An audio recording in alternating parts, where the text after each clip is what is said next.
A falsificação da história do golpe de 1964 forjada pela comunicação do governo Bolsonaro nas redes sociais. Comunicação do governo federal distribuiu desinformação em seus canais oficiais distorcendo fatos. Estão falseando a história, afirma Stalin, Arquivo Nacional. Goiás News. Notícias. Sem mais delongas. Vamos para notícia. As mentiras contadas pelo presidente Jair Bolsonaro, PL, sobre o golpe de 1964 são conhecidas e se intensificaram ao longo de seu mandato. Pela primeira vez, contudo, o órgão público responsável pela comunicação do governo federal distribuiu desinformação em seus canais oficiais nas redes sociais, distorcendo fatos e confundindo a cronologia da ação militar que depôs o então presidente eleito, João Goulart, de 1919 a 1976. Ouvidos pela agência pública, dois dos principais historiadores do período repudiaram a narrativa apresentada no último dia 4 de setembro pela SECOM, Secretaria Especial de Comunicação Social, em uma série de postagens no Twitter, @gov_do Brasil. No Instagram, @gov_Brasil, a pretexto das comemorações do bicentenário da independência no 7 de setembro.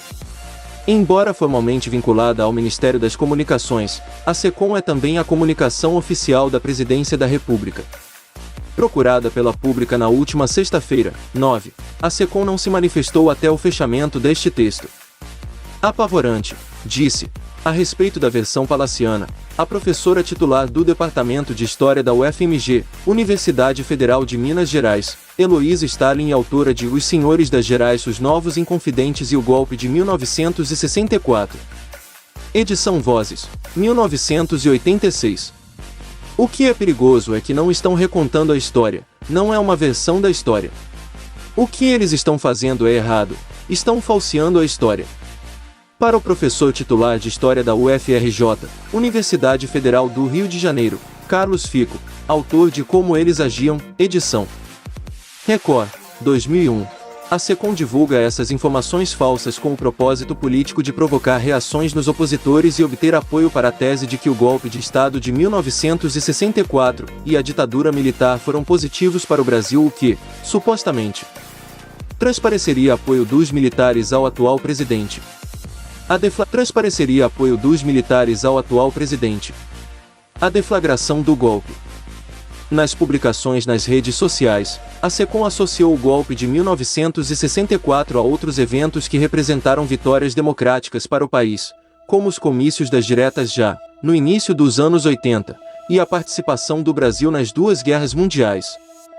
Ao descrever a ação que derrubou Goulart, a SECOM estabeleceu uma ligação entre uma suposta afirmação do então deputado federal Hernani do Amaral Peixoto, de 1905 a 1989, erroneamente chamado de senador, e a ação militar contra Goulart. A SECOM escreveu, em 30 de março, João Goulart reforçou seus posicionamentos políticos diante da ala militar que lhe apoiava, clamando pelo golpe das reformas de base, em suas palavras. Na mesma noite, o senador Hernani do Amaral Peixoto sentenciou que João Goulart não era mais o presidente. Nas horas seguintes, o general Mourão Filho acionou um levante militar de Minas Gerais para o Rio de Janeiro, onde estava Jango. Assim, segundo a SECOM, os militares teriam ocupado um suposto vácuo de poder a partir de crises internas de políticos civis, antecedida por uma ameaça de Goulart à democracia. Segundo os historiadores, porém, Amaral Peixoto não teve participação real alguma no curso dos acontecimentos. Ao usar o verbo sentenciar, a SECOM dá a entender que houve alguma decisão política no Senado contra Goulart na noite do dia 30 de março, o que também nunca aconteceu. Carlos Fico explica que Peixoto não teve nenhuma participação no golpe. No momento do golpe, o então deputado pelo PSD, que só se tornaria senador em 1970, estava politicamente distante de Goulart por conta do lançamento, pelo PSD, da candidatura de Juscelino Kubitschek à presidência da República em 1965. Na noite do dia 30, Amaral Peixoto viu pela TV o discurso de Goulart no Automóvel Clube. Ao final, comentou com seu amigo Naio Lopes de Almeida que Jango não é mais presidente da República.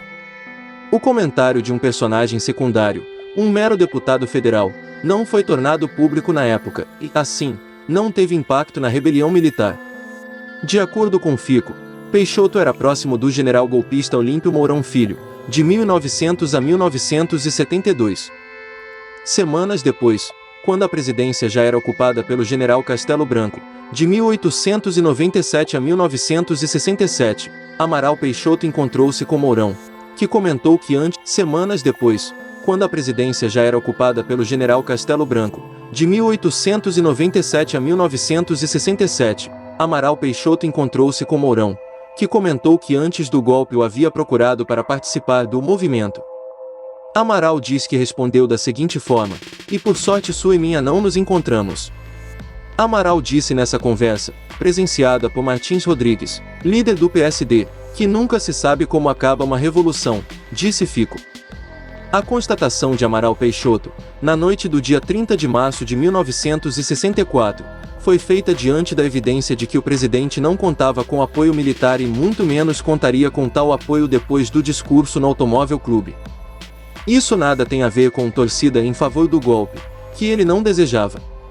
A frase foi dita desoladamente, lamentando a situação. Apenas Nail a ouviu. Não teve nenhum impacto, nem poderia ter, em relação ao golpe, porque só foi conhecida muitos anos depois. A SECOM quer apenas fazer provocações porque sabe que esse tipo de texto irrita os que se opõem ao governo, disse o historiador da UFRJ. Heloísa Stalin disse que na noite do dia 30 Amaral Peixoto estava em casa, se restabelecendo de um infarto, não teve nenhuma relevância no golpe, e inclusive havia participado ativamente do governo Goulart, como ministro e como presidente do PSD. Amaral Peixoto não fez nenhum pronunciamento público naquele momento do golpe. Pode ter feito um comentário a alguém próximo. Do jeito que a SECOM conta, é como ele estivesse autorizando um levante militar. Quem vai declarar vaga à presidência não é Amaral, é o presidente do Senado, mas só depois, em 2 de abril. Stalin lembrou ainda fato novamente omitido pelas mensagens da SECOM que havia uma ampla conspiração militar em andamento, com envolvimento até de governadores de estado, como o de Minas Gerais. Mourão Filho apenas precipitou o levante militar, o que contrariou o plano dos generais líderes do golpe, que pretendiam desencadeá-lo somente na noite de 10 de abril. Além disso, a Operação Brother Sun, pela qual o governo dos Estados Unidos apoiaria o golpe no Brasil, havia começado pelo menos 20 dias antes do 30 de março, com a mobilização de um porta-aviões, um porta-helicóptero, 6 navios contra-torpedeiros, mísseis teleguiados, armas, munições e cerca de 550 mil barris de combustível. A agência pública também apurou que a SECOM cortou e tirou teleguiados, armas, munições e cerca de 550 mil barris de combustível. A agência pública também apurou que a SECOM cortou e tirou do contexto a frase atribuída a Jambo no discurso da noite do dia 30 de março no Automóvel Clube do Rio de Janeiro. A transcrição mostra que, quando Goulart falou sobre o golpe, estava justamente reagindo às informações de que a extrema-direita tramava contra ele. Na íntegra, Goulart disse: "Não admitirei o golpe dos reacionários. O golpe que nós desejamos é o golpe das reformas de base, tão necessárias ao nosso país. Não queremos Congresso fechado. Ao contrário, queremos Congresso aberto. Queremos apenas que os congressistas sejam sensíveis às mínimas reivindicações populares." Stalin disse que Goulart não propôs um golpe de Estado para implementar suas reformas de base. Tanto é verdade que Goulart não ordenou uma reação armada quando o golpe contra ele efetivamente ocorreu. João Goulart, presidente deposto pelo golpe militar de 1964, arquivo EBN, o papel de Luiz Carlos Prestes.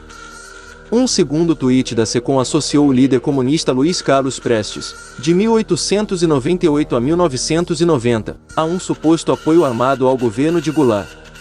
Luiz Carlos Prestes colocou 40 mil militantes do Partido Comunista de sobreaviso para defender Goulart, e a embaixada soviética queimou documentos com medo de um ataque, escreveu o canal oficial do governo Bolsonaro.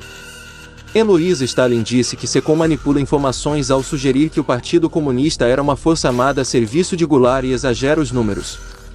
Se o Partido Comunista tivesse 40 mil militantes, seria uma força política em condições até de pleitear uma presidência. Durante o golpe, o PC cai como um castelo de cartas porque era muito pequeno. Prestes chegou a dar uma entrevista dizendo que não vamos admitir um golpe. Mas não a atuação efetiva do PC do dia 30 de março até a queda de Goulart. O PC não faz nada, ele some. E assim também não teve relevância na história do golpe. O historiador Carlos Fico explica que o Partido Comunista Brasileiro não tinha maior penetração e seria inteiramente incapaz de mobilizar tantos militantes. O PCB defendia uma linha pacifista, de modo que não deixaria militantes de sobreaviso para fazer o que, se o PCB era contra pegar em armas. Prestes nem foi convidado para o comício da Central do Brasil, no Rio. Documento do partido alegava que Jango fazia a exigência de uma reforma constitucional que abrisse caminho às mudanças. Documento do partido alegava que Jango fazia a exigência de uma reforma constitucional que abrisse caminho às mudanças reclamadas pelo povo na estrutura econômica e no sistema político, posição legalista que Prestes apoiava. Prestes não fez nada no momento do golpe. Depois, se reuniu com membros do PCB em um apartamento de Botafogo, disse Fico. Sobre a afirmação acerca de suposta queima de documentos na embaixada soviética, Fico disse que ela se baseia em uma entrevista dada por Nikolai Mostovets, ex-chefe do Departamento das Américas do Partido Comunista da União Soviética, 30 anos.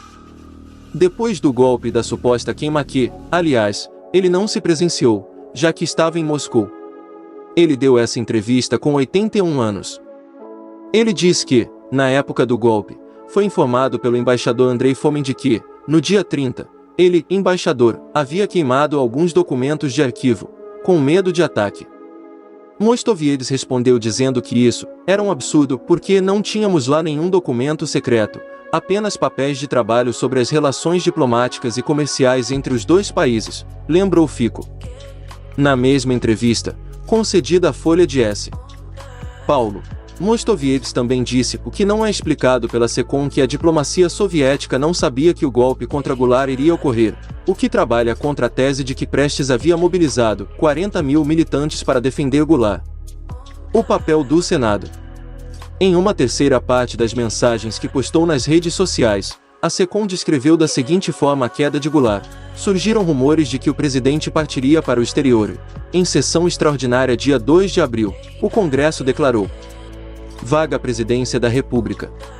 Avisado de que seria preso por tropas de Curitiba, Jango, então em Porto Alegre, fugiu para o Uruguai e lá pediu asilo. Para Luiz Stalin, é a parte mais apavorante das mensagens da SECOM. Não existia rumor de que Goulart partiria para o exterior. Ele estava em Porto Alegre, todo mundo sabia, porque ali tinha o apoio do governo do Estado e do Terceiro Exército, que era legalista, não queria o golpe. Ele saiu do Rio porque o lugar ficou inseguro, já que era a sede da conspiração. Mas permaneceu, portanto, no território nacional. Mesmo assim, na sessão secreta da madrugada do dia 2, o presidente do Senado, Auro Andrade, declara vaga à presidência. A decisão dele da mesa não tem sustentação na Constituição e nas leis. Mesmo assim, na sessão secreta da madrugada do dia 2, o presidente do Senado, Auro Andrade, declara vaga à presidência. A decisão dele da mesa não tem sustentação na Constituição e nas leis em vigor do país. Para encerrar a sessão, ele corta o som, desliga a luz do Congresso Nacional e vai embora. Carlos Fico lembra que, na sessão do dia 2, Auro Andrade fez ler uma mensagem enviada por um dos principais apoiadores de Goulart, então ministro-chefe da Casa Civil, Darcy Ribeiro, de 1922 a 1997, segundo o qual o presidente da República havia-se deslocado para Porto Alegre a fim de resistir ao golpe. O senhor presidente da República incumbiu-me de comunicar a Vossa Excelência que, em virtude dos acontecimentos nacionais das últimas horas, para preservar de esbulho criminoso o mandato que o povo lhe conferiu, investindo na chefia do poder executivo, decidiu viajar para o Rio Grande do Sul, onde se encontra à frente das tropas militares legalistas e no pleno exercício dos poderes constitucionais, dizia a mensagem de Darcy.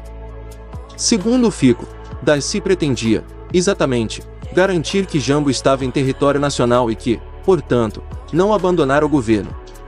Assim, não havia rumores de fuga para o exterior, mas comunicação oficial garantindo a presença do presidente em território nacional.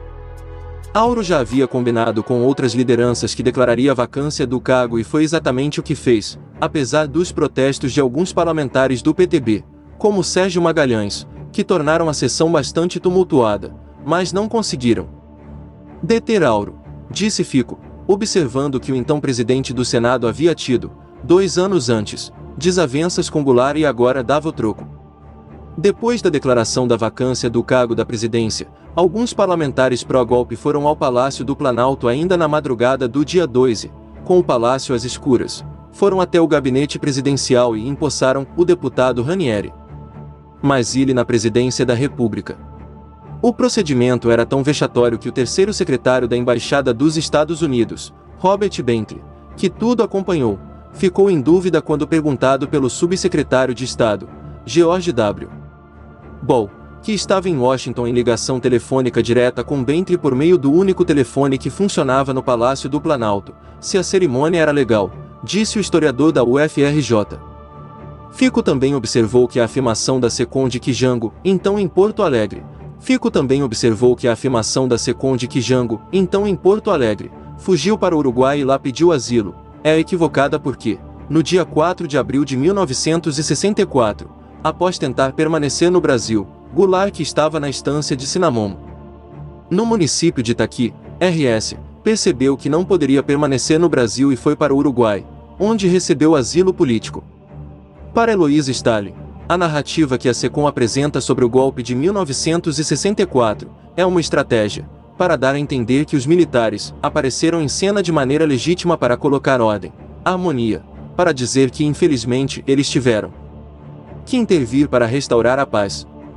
Para Fico, a Secom divulga essas informações falsas com o propósito político de obter apoio para a tese de que a ditadura militar foi positiva para o Brasil. Arquivo Nacional. Se você gostou do vídeo, por favor, reserve um momento para compartilhá-lo com sua família e amigos. Eu adoraria ouvir sua opinião sobre este vídeo na seção de comentários abaixo. Até a próxima e obrigado por assistir. Essa narrativa procura dar sustentação à narrativa que se constrói hoje sobre a leitura deturpada do artigo 142 da Constituição. Essa narrativa traduz uma estratégia, já que não podemos desmentir a história, então temos que falseá-la. Cria-se uma história falsa que parte sempre de fatos reais e a partir daí mente-se. Essa falsificação histórica serve para recolocar o papel da intervenção das Forças Armadas no Brasil. Nossa cobertura eleitoral é financiada por leitores como você.